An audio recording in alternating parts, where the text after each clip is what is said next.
আপনারা সবাই কেমন আছেন? আলহামদুলিল্লাহ। পদ্মা সেতু পার হওয়ার আগ পর্যন্ত ভালোই ছিলাম। পদ্মা সেতু পার হওয়ার পরে শরীরের মনের আলোচনার যে এনার্জি আমি জমা করেছিলাম তার 3 ভাগের 2 ভাগ অলরেডি শেষ। এটা হলো আপনাদের যোগাযোগ ব্যবস্থার কারণে। যদি আগে জানতাম যে রাস্তা এমন, তাহলে বলতাম যে একটা হেলিকপ্টার পাঠান। তো আমি আসছিলাম আর ভাবছিলাম, আমরা গল্প করছিলাম আর কি, যে এই এলাকার এমপি কে ছিল? পলাতক এমপি। তো হ্যাঁ, তো সে আমার ছোট ভাই আমাকে বলছে যে ভাইয়া সে তো back to back 2 bar MP ছিল নাকি 3 বার। আমরা উত্তরবঙ্গ সফর করেছি, একদম কুড়িগ্রাম, নীলফামারী, লালমনিরহাট, এগুলো তো যে মঙ্গা কবলিত এলাকা বলে, আপনারা জানেন কি না? তো ওই এলাকাগুলোতেও রাস্তাঘাটের অবস্থা এর চেয়েও ভালো। মানে বিভিন্ন এলাকার তৎকালীন যারা তাগুতি শাসক ছিল আর কি, এক কথায় তাগুতি শাসক, তারা কেউ কেউ খেয়েছে, লুটে পুটে খেয়েছে, কিন্তু একটু ইনসাফের সাথে খেয়েছে আর কি। কিন্তু আপনাদের এলাকার অবস্থা দেখে মনে হলো যেখানে খাওয়ার মধ্যে ইনসাফ ছিল না। হ্যাঁ, বেইনসাফি খাওয়ার, আল্লাহ ভালো জানেন। এখন তাহলে কাদেরকে নিয়ে আপনি হিন্দুস্তানকে মোকাবেলা করতে চাচ্ছেন? কাদেরকে নিয়ে আপনি যে রামবাম প্রগতিশীল এবং এই ইসকন টিসকনকে মোকাবেলা করতে যাচ্ছেন? কাদেরকে নিয়ে? আবেগ দিয়ে তো হবে না। আর তাদের ব্যাপারটা তো এতই স্ট্রং, তারা তো এমনভাবে তাদের মানে আগ্রাসন লালন করছে যে ওরা যদি পারত এখন পুরো বাংলাদেশটাকে ওদের মানচিত্রভুক্ত করে ফেলত। ষড়যন্ত্র কিন্তু এই পর্যন্ত, এটা আমরা বুঝি আর না বুঝি। আর আমরা তো খুব সাম্প্রদায়িক সম্প্রীতির বয়ান দিচ্ছি এখন আর কি। বিগত সময়ে কিছু রাজনীতি হয়েছে জঙ্গিবাদ শব্দটা দিয়ে, জঙ্গিবাদ শব্দ দিয়ে রাজনীতি করা হয়েছে। এটা থাকুক আর না থাকুক, বায়বীয়ভাবে একটা প্রতিষ্ঠা করার চেষ্টা করা হয়েছে, এটা দিয়ে রাজনীতি করা হয়েছে। সবাই সবার স্বার্থে কথাটাকে ব্যবহার করেছে। আসলে এটা একটা বায়বীয় শব্দ ছিল, কোনো অস্তিত্ব নাই। এখন রাজনীতি করা হচ্ছে নতুন করে সংখ্যালঘু শব্দ দিয়ে। কি দিয়ে? সংখ্যালঘু। তো সংখ্যালঘু শব্দ দিয়ে যে রাজনীতি করা হয়, তো সংখ্যালঘু যারা, তারা সংখ্যাগুরু কমিউনিটির মধ্যে সাইফুর রহমানকে এভাবে দিনে দুপুরে কুপিয়ে হত্যা করে কিভাবে? আমরা তো সংখ্যাগরিষ্ঠ। তো সংখ্যাগরিষ্ঠ মানুষের মধ্যে একজনকে সংখ্যালঘু একজন হত্যা করে কিভাবে? এর আগে ফরিদপুরে হয়েছে, আমরা তখনও সাম্প্রদায়িক সম্প্রীতির বলি আওড়াইলাম। চট্টগ্রামে হইল, এখনও সাম্প্রদায়িক সম্প্রীতির বলি আওড়াচ্ছি। ঠিক আছে? এবং আমাদের সবাইকে বোঝানো হচ্ছে যে সবাই শান্ত থাকেন, কেউ কোনো রকমের টু শব্দ করবেন। আচ্ছা, করলাম না, টু শব্দ করলাম না, শান্ত থাকলাম, ধৈর্য ধরলাম, ঠিক আছে। এরপরও যদি আরও 10 জনকে মারা হয় তখন? এরপর যদি আরও 10 জনকে মারা হয় তখন? আপনি আমাকে গ্যারান্টি দেন যে মারা হবে না। আপনারা আমাদেরকে গ্যারান্টি দেন যে মারা হবে না। যদি মারা হয় তখন? আপনি বলছেন মারা হবে না ইনশাআল্লাহ। ঠিক আছে, যদি মারা হয় তখন? এখন আমি ধৈর্য ধরলাম, এখন আমি সাম্প্রদায়িক সম্প্রীতির কথা বললাম, এখন আমরা চুপ থাকলাম, কেউ এগ্রেসিভ কোনো ভূমিকায় গেলাম না, এবং যাওয়া উচিত না। ঠিক আছে, খালাস। আর আপনি আমাকে গ্যারান্টি দেন এই ঘটনাগুলো আগামীতে ঘটবে না। প্রশাসন গ্যারান্টি দেন, সরকারে যারা আছেন গ্যারান্টি দেন। দিতে পারবেন? যদি দিতে না পারেন, কেন পারবেন না? যদি দিতে না পারেন তাহলে গ্যারান্টি কেন দিতে পারবেন না? তার মানে আপনার প্রশাসন ফেল করেছে এখানে।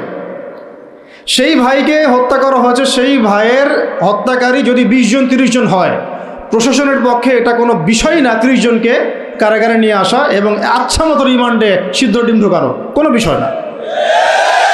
রিমান্ডে ওলামায়ে কেরামের পা ভেঙে দিতে পারেন, তাহলে এটা কেন পারছেন না?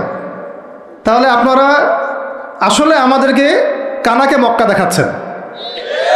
আপনারা কানাকে মক্কা দেখাচ্ছেন, এই তো। এখন যদি গ্যারান্টি না দিতে পারেন, তার মানে এই সমস্যাটা থাকতে পারে। গ্যারান্টি না দিতে পারার অর্থই হচ্ছে আপনি নিজেই ভয় পাচ্ছেন, নিজেই আপনি শিওর না যে সমস্যাটা আসবে কি না। কারণ আপনি জানেন যে আমি সমস্যাটাকে ডিল করতে পারি নাই, আসতেও পারে, এই জন্য আমি গ্যারান্টি দিতে পারছি না। আমাদের উপদেষ্টাদেরকে বলেন গ্যারান্টি দিতে যে এরকম ঘটনা আগামীতে আর কখনো ঘটবে না। আমরা তো সবাই শান্ত আছি, কেউ তো একটা টোকাও পর্যন্ত দেয়নি কাউকে, দিয়েছেন?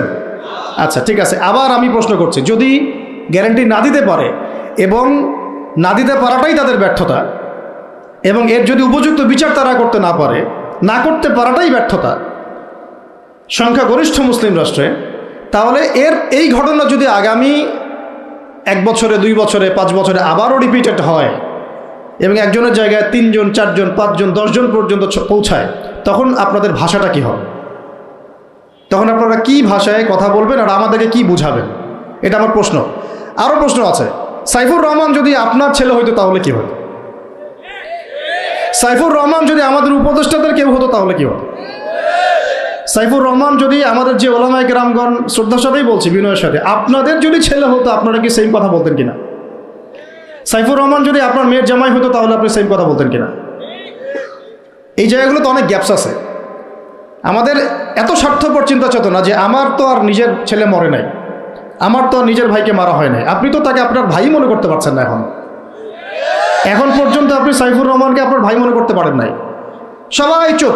আর আমাদের কিছু সুরসুরি মানহাজের কিছু মানুষ আছে, সুরসুরি আর গিরগিটি মানহাজ, মানে তাগুতের নাম এক্স হইলেও তার পক্ষে, ওয়াই হইলেও তার পক্ষে, জেড হইলেও তারই পক্ষে, সবসময় চুপ, একদম সুরসুরি মার্কা ঠান্ডা ঠান্ডা মানহাজ মানুষকে দেওয়া হয় এবং তারা একটু জনপ্রিয়, এই কারণে জনগণও চুপ হয়ে যায়। তাদের একটা স্ট্যাটাস দেখে মানুষ চুপ। হ্যাঁ, আমার তো আকাবির, আমার তো অমুক, আমার স্কলার এই বলছে, আমার শায়েক এই বলছে, বাস আমি চুপ। আপনি তো নিজের চিন্তাটাকে বিক্রি করে দিয়েছেন মানুষের কাছে, নিজের চিন্তাটাকে আপনি বিক্রি করে দিয়েছেন। একজন সেলিব্রিটি স্কলার এসে একটা স্ট্যাটাস দিল যে সবাই শান্ত থাকেন, কেউ কোনো কথা বলবেন না। কেন কথা বলবো না আমি? শান্ত থাকেন বলার আগে আপনার বলা উচিত ছিল যে আমার ভাইকে এভাবে মারা হয়েছে, আমি এর তীব্র নিন্দা জানাই এবং এর বিচার আমি দাবি করি। তারপরে আপনি বলতে পারতেন আপনারা শান্ত থাকেন, আমরা বিষয়টা ডিল করছি। এই যে ব্রেন ওয়াশ, এই যে আমাদের একটা জজবাকে এভাবে দমন করে দেওয়া হচ্ছে, এর ফলাফল কিন্তু আপনাদেরকে ভোগ করতে হবে। আচ্ছা ঠিক আছে, 10 জন মারা হলো, চুপ করে থাকেন, ভালো কথা। আরও 100 জন মারা হলে তখনই কি চুপ করে থাকবেন? যদি একটা জেলার উপর আক্রমণ হয় তখনই কি চুপ করে থাকবেন? আপনারা শয়তান থেকে পালাতে চাচ্ছেন, কিন্তু শয়তান তো আপনাকে ছাড়বে না। আপনি কিছু বলেন আর নাই বলেন, আমি বলছি না এখনই বলেন, আমি বলছি আপনি এই হত্যার উপযুক্ত বিচার আমাদের সামনে নিশ্চিত করেন। জাতির সামনে এই 20-30 জন লোককে হাজির করে প্রকাশ্যে ফাঁসি দিয়ে দেখান যে হ্যাঁ আমরা সাইফুর রহমানের পক্ষে আছি। কিছুই করতে পারেন নাই পর্যন্ত, আপনারা কিছুই করতে পারেন নাই। ফরিদপুরের ঘটনা কিছু করতে পারেন নাই।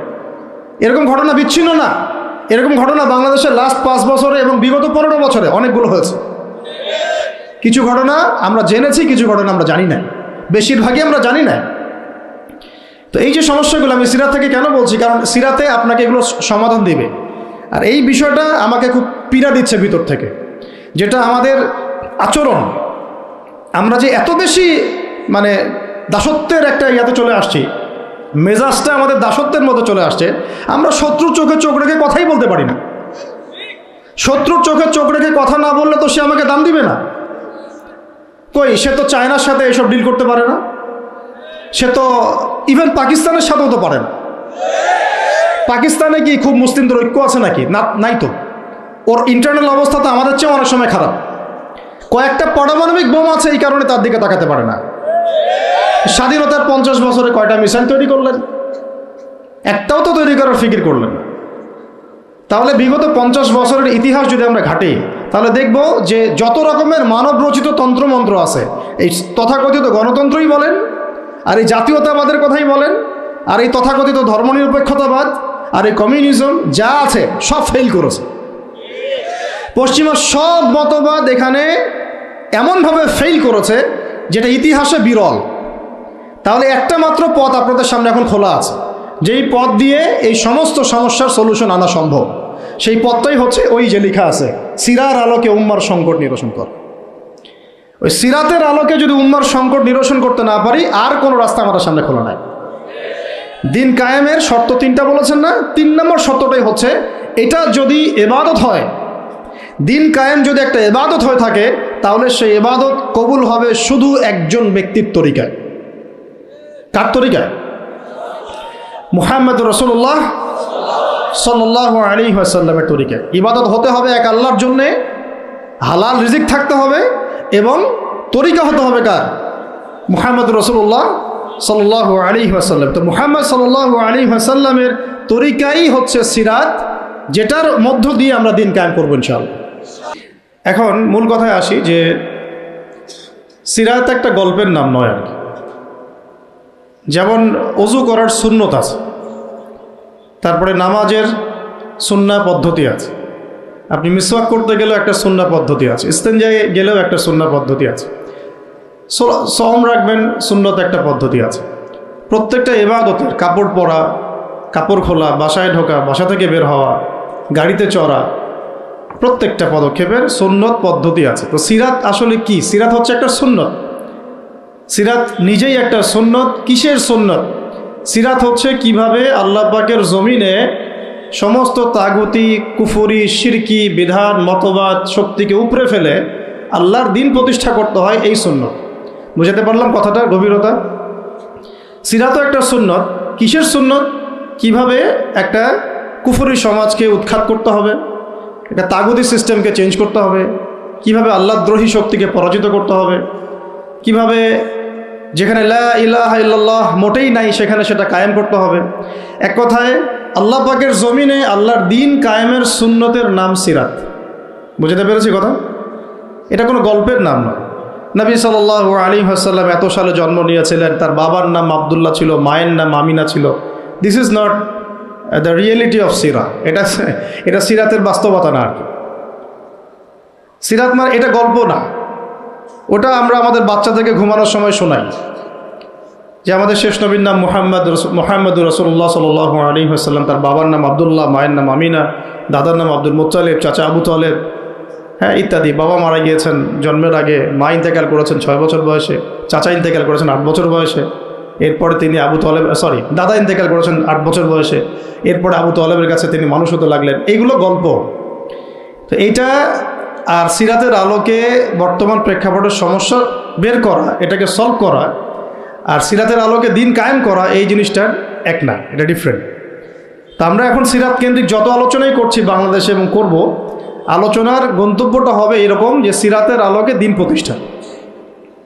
সিরাতের আলোকে দিন প্রতিষ্ঠা। কারণ আমাদের দেশে দিনের রাজনৈতিক অবস্থান নাই। আমাদের দেশে দিনের রাজনৈতিক অবস্থান নাই। দিন কয়টা ক্ষেত্রে কায়েম করতে হবে। মোবাইল ফোনগুলোতে ব্যস্ত না থেকে আলোচনায় ব্যস্ত থাকেন। হ্যালো ভাই, আপনাদেরকে বলছি, হ্যালো হ্যালো, শুনতে পারেন কথা? বাংলা কথা বোঝেন? মোবাইল ফোনগুলোতে ব্যস্ত না হয়ে আলোচনার দিকে দেখেন, আলোচনায় মনোযোগ দেন। দিন সিরাতের আলোকে কায়েম করতে হলে কয়টা ক্ষেত্রে কায়েম করতে হবে সেটা আগে জেনে নেই। আচ্ছা, তার আগে একটা জিনিস আলোচনা করে নেই যে দিন কায়েম কি দুনিয়াবি কাজ না ইবাদত? এতটুকু তো বোঝেন, দিন কায়েম একটা ইবাদত। নামাজ, সওম, যাকাত, জিহাদ, তাবলীগ, দিন প্রতিষ্ঠা, যেটাকে আমরা আরবিতে বলি ইকামাতে দিন, এটা কি? তাহলে একটা নিঃসন্দেহে ইবাদত। আমাদের নবীজি করেছেন, নবীজি নিজে করেছেন। তো সাহাবায়ে কেরাম এই যে 1400 বছর ধরে সলফে সালেহিন, আকাবের, আমাদের আসলাফরা করেছেন না? সবাই করেছেন। আচ্ছা, এখন এটা যদি ইবাদত হয়, ইবাদত কবুলের শর্ত কয়টা? একজন বলেন দেখি, ইবাদত কবুলের শর্ত কয়টা? 3টা, তাই তো? বেসিক শর্ত কয়টা? 3টা। একটা হচ্ছে ইবাদত হতে হবে এক আল্লাহর জন্য। কার জন্যে? তাহলে এই আল্লাহর জমিনে সিরাতের আলোকে দিন কায়েম করার লক্ষ্য উদ্দেশ্য থাকবে শুধু এক আল্লাহর সন্তুষ্টি অর্জন করা। শুধু এক আল্লাহকে রাজি খুশি করার জন্যে আমরা আল্লাহর জমিনে দিন কায়েমের চেষ্টা করব। খালাস, কথা ঠিক আছে? আচ্ছা, যদি এখানে উদ্দেশ্য থাকে না আমি আমার পদের জন্য চাচ্ছি, না আমি নেতৃত্বের জন্য চাচ্ছি, না আমি কোনো একটা ফেরকার আমির হওয়ার জন্য চাচ্ছি, অথবা আমি কোনো রাজনৈতিক পদের জন্য চাচ্ছি, তখন ইবাদতটা ইবাদত বলে গণ্য হবে না, বা ইবাদতটার নেকির জায়গায় গুনাহ হতে পারে। নেকির জায়গায় গুনাহ হতে পারে, কারণ সেটা আল্লাহ পাকের সন্তুষ্টির জন্যে ছিল না। মানুষ আমাকে পপুলার মনে করে তাই আমি একটু গলা ফাটায় কথা বললাম, বিষয়টা এরকম না। কথা এখান থেকে আসবে না, কথা এখান থেকে আসবে। কথা এখান থেকে আসবে না, কথা আসবে কোথা থেকে? এখান থেকে। এখান থেকে এসে আরশে আজিমের মালিক পর্যন্ত পৌঁছাতে হবে, এই উদ্দেশ্যে আমার কথাগুলো হবে, কাজগুলো হবে। তাহলে দিন প্রতিষ্ঠার উদ্দেশ্য হবে এক আল্লাহর সন্তুষ্টি অর্জন করা, এটা প্রথম কথা। দুই, রিজিক হালাল হতে হবে, সেটা তো আমরা জানি। রিজিক কী হতে হবে? হালাল হতে হবে, যেটা আমাদের 90%-এরই কম বেশি হারাম। কম বেশি কি 90%-এরই হারাম। দাড়ি টুপি পাগড়ি জুব্বা পরে আমরা যারা চলাফেরা করি, আমাদেরও বহু মানুষের রিজিক হারাম। অনেকেই সুদি কারবার করি, সুদি লেনদেন করি, অনেকেই মাপে কম দেই, অনেকে আবার আল্লাহর রাস্তায় সময় দিচ্ছি, বোনের সম্পত্তি দেই না। অনেকে দেখা যায় মাল সিন্ডিকেট করি, দাড়িওয়ালা লোক ফার্ম কাটে বসে ব্যবসা করছে, মাপে কম দিচ্ছে। দাড়িওয়ালা লোক যাত্রাবাড়িতে তার একটা গোডাউন আছে, সেখানে সে পণ্য মজুত করছে, সিন্ডিকেট করে দাম বাড়াচ্ছে। রিজিকটা কি হালাল হলো না হারাম হলো? তো রিজিক হালাল হওয়াটা এত কঠিন শর্ত, যেটা এই যুগে আসলে উতরে ওঠা খুব কঠিন। এই কারণে বহু কিছু হচ্ছে, আবেগ অনেক কিছু হচ্ছে, বড় বড় অনেক লেকচার আমরা দিচ্ছি ঠিকই, বাস্তবতা আসছে না। বাস্তবতা আসছে না। বাস্তবতা হচ্ছে এমন যে আমাদের একজন উপদেষ্টা সাহেব বসে আছেন, তার সামনে দাঁড়িয়ে আলোচনা যিনি করছেন, বক্তব্য যিনি দিচ্ছেন, উচিত ছিল তাকে বসিয়ে মাইক্রোফোন দেয়া আর তার দাঁড়িয়ে আলোচনা শোনা। উচিত ছিল সেই ওস্তাদকে মাইক্রোফোন দিয়ে বসতে বলা, এবং তার উচিত ছিল দাঁড়িয়ে থেকে তার কথা শোনা। বাস্তবতা হচ্ছে যে আমরা সোশ্যাল, রাজনৈতিক, অর্থনৈতিক বিভিন্ন জায়গায় এখন পর্যন্ত ওই শক্তি অর্জন করতে পারি নাই যে শক্তি ওমর রাদিয়াল্লাহু আনহুর সময় আমাদের ছিল। এটা তো বাস্তবতা। কিন্তু মাঠে ময়দানে আমাদের কথা হচ্ছে মাশাআল্লাহ, অনেক বড় বড় কথা আমরা বলছি, অনেক সময় শোডাউন করে জনবল দিয়ে বা স্লোগান দিয়ে মনে করছি যে আমরা অনেক কিছু করে ফেলেছি, কিন্তু বাস্তবতাটা এমন না। বাস্তবতা অনেক অনেক অনেক বেশি খারাপ, যেটা আমরা চাই এই খারাপ অবস্থাটা দূর হোক। এই জন্যে আলোচনাগুলো আসা উচিত। বাস্তবতা হচ্ছে আবেগ দিয়ে দিন প্রতিষ্ঠা হবে না। আবেগের দরকার আছে, তবে আবেগের উপরে বিবেককে স্থান দিতে হবে এবং খুব ডিপ্লোম্যাটিক হতে হবে, বাস্তবতা বুঝতে হবে, প্রজ্ঞা হিকমার সাথে আমাদেরকে আগাতে হবে। অনেক সময় মনে হচ্ছে আমাদের সংখ্যা অনেক, কোটি কোটি, 12 কোটি 14 কোটি। আসল যুদ্ধক্ষেত্রেই দেখা যাবে আসলে আমাদের সংখ্যা আসলেই কত। ঠিক আছে? তো মূল জায়গায় আসি আবার, আমি একটু ভিতরে চলে যাচ্ছি যে আমরা যদি একটা কাজকে ইবাদত মনে করি, সেই কাজটা ইবাদত হিসেবে গণ্য হওয়ার জন্যও 3টা শর্ত আমাকে পূরণ করতে হচ্ছে। আল্লাহ পাকের সন্তুষ্টির জন্যে, 2 হচ্ছে সেই কাজটা করতে গিয়ে, আমার ইবাদত করতে গিয়ে আমার রিজিকটা অবশ্যই হালাল হতে হবে।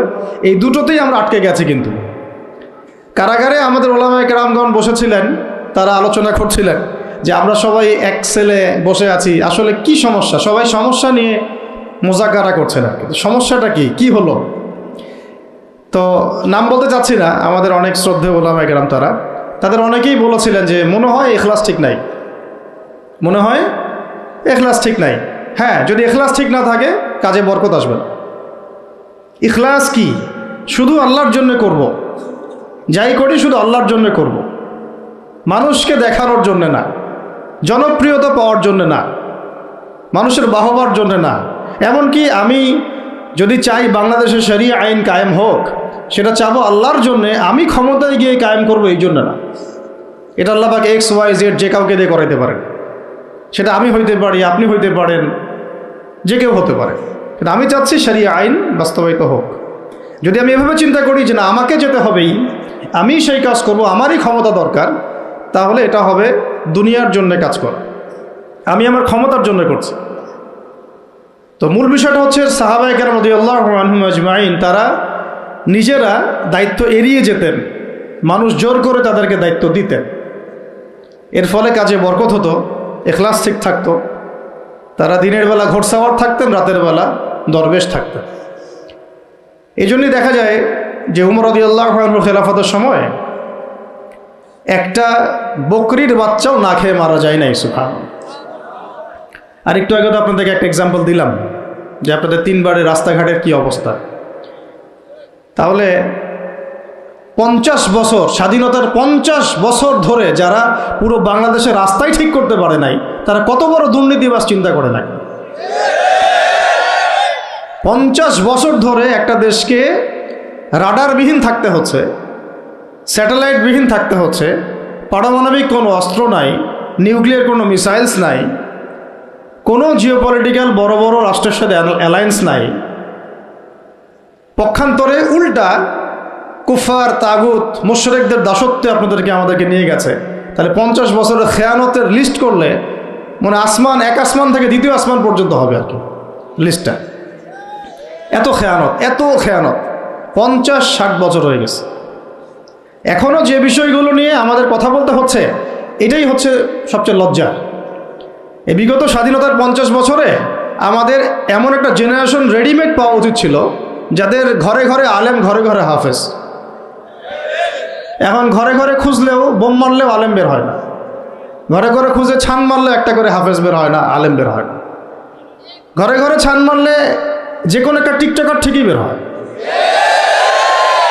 এই বাস্তবতা আর আমাদের স্বপ্নের মধ্যে আসমান জমির পার্থক্য আছে।